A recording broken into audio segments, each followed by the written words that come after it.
Hi, welcome into TPI Talk Weekly News Edition. I am Amy Passaretti here with Santana Wood. I am working out a couple kinks. Bear with me. I cannot get us both on the screen at the moment. My apologies. We are, socially distancing now, with am I on there? You're on there. Okay. Hey, y'all. Welcome in. Thank y'all for tuning in. Like I said, we are going back to this format. We're actually across the office from each other in different rooms now that Governor Ivey announced that mask mandate today, which we will get into later on tonight. We've got a couple things coming up before that, though. Yes, we're going to go over some more coronavirus numbers as we've been doing, which will kind of be an indication as to why Governor Ivey has gone this route. We're going to talk about Tuesday turnout for both Tallapoosa and Elmore counties for that election. And we are also going to talk a little bit about a homicide investigation that is underway in Millbrook.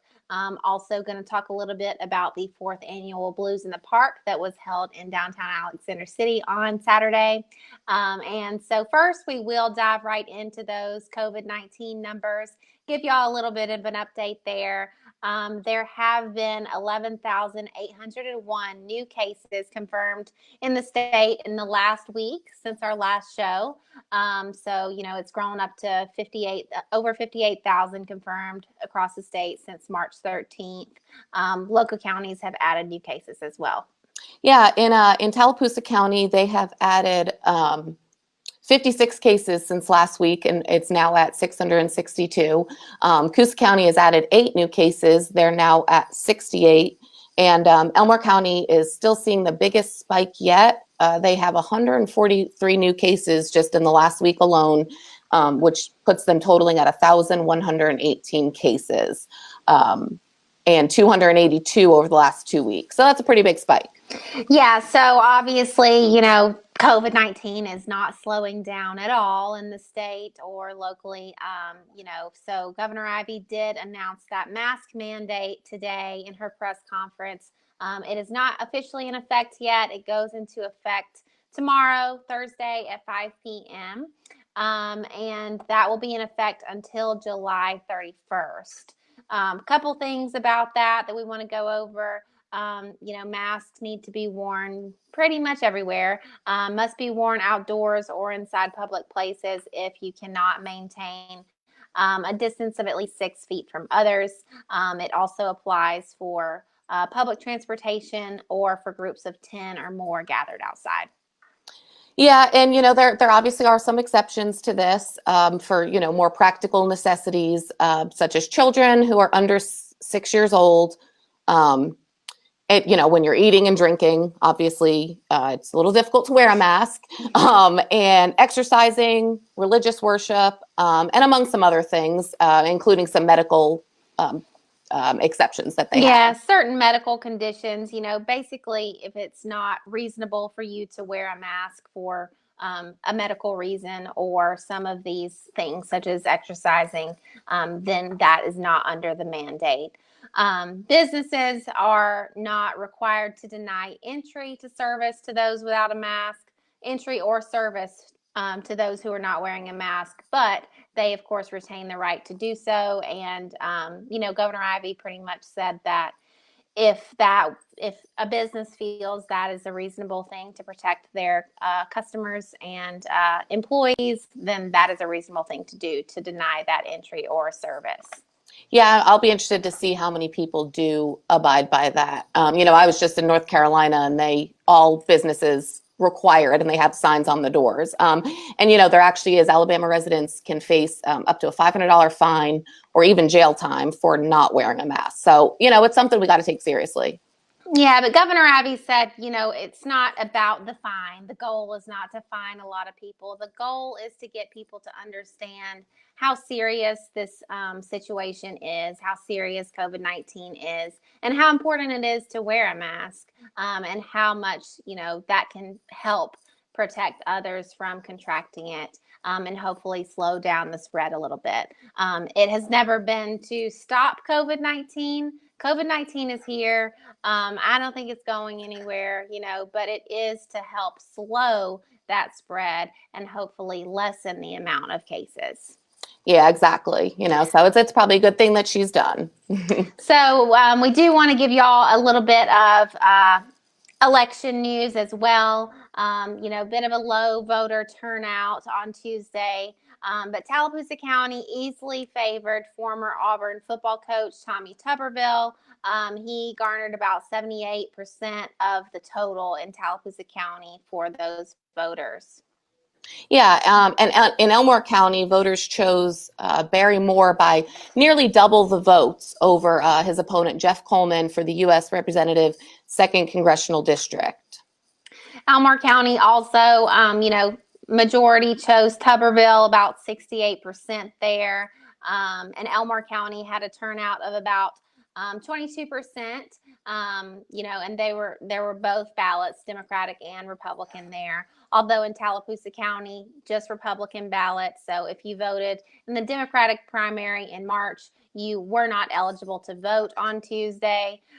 So of those who voted, for everyone who's registered to vote, it was about a 19% turnout. So remember, that is including everybody who could have voted, everyone who is registered to vote, not just the Republican voters, 19%. Right. So kind of a sad, or seems like a low number, but there's some perspective behind it. But also, while we're speaking of elections, just a quick reminder that qualifying for our local municipal elections is open until July 21st at 5 p.m. So if you plan on running for mayor or council member, make sure that you get that done before then. Yeah, city clerks are really encouraging you get that in as soon as possible. Don't wait till the last minute, because it does have to qualify with the Ethics Commission, and that can be a bit of a lengthy process. So get those in as soon as you can if you are interested in running for office. Yep. So we are going to take a quick break, and we will be back with some local news. People are moving again. And shopping again. Will they find you? We can help.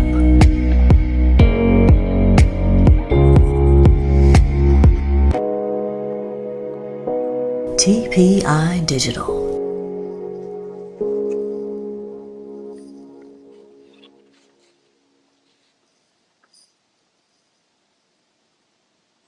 And welcome back from just a quick break. We were just talking about coronavirus numbers and the mandatory mask update from Governor Ivey, just going over some of those rules and exceptions, and also talking about yesterday's election and kind of some voter turnout.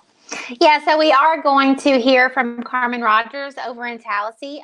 She spoke with Building Inspector Andy Coker, and he has a message for residents. So we will hear from her now. All right.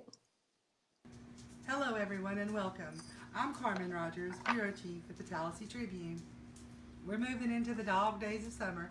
That means high temperatures and pop-up thunderstorms, and it also means cutting the grass just a little more frequently.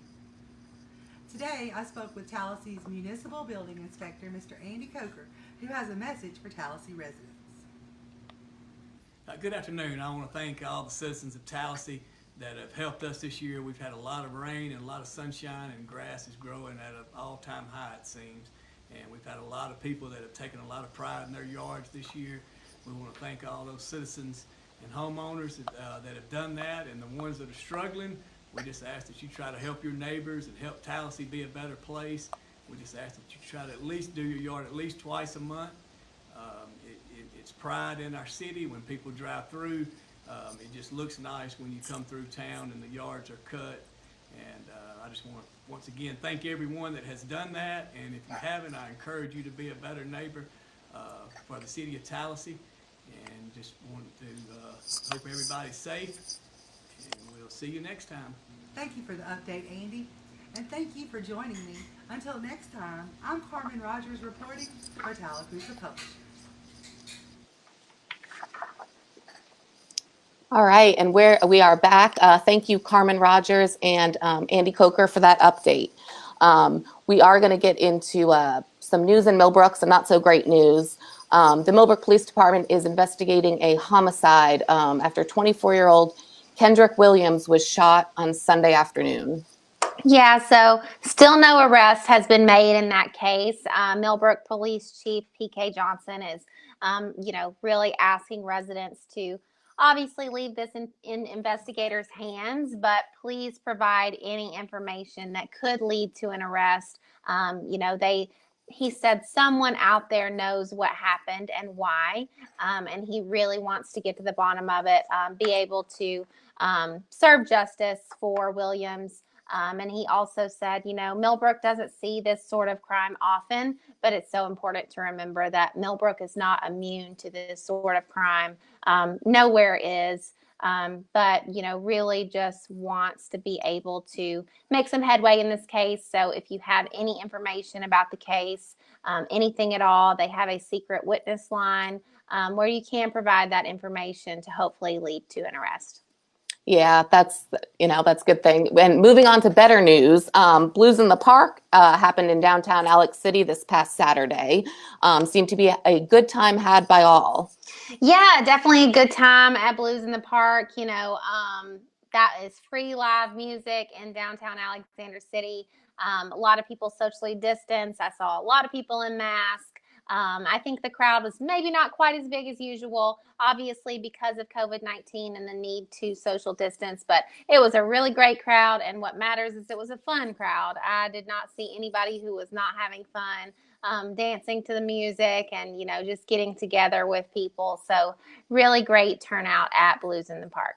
Yeah, that's a good thing. And you can see by those pictures, people were definitely breaking it down and having a good time. Yeah, for sure. And I think even more people came after I left. I went ahead and went home a little bit early. I'm a grandma, but it was a really great turnout. So as always, we want to thank y'all for tuning in. Thank you for bearing with us as we get used to this old format, but new to us as we figure it out. And be sure to wear your mask as that goes into effect. And we will be back next Wednesday at 7 p.m. for another weekly show. Again, thank y'all for tuning in. Again, I'm Santana Wood, managing editor, alongside Amy Passaretti. Y'all have a good night. Good night.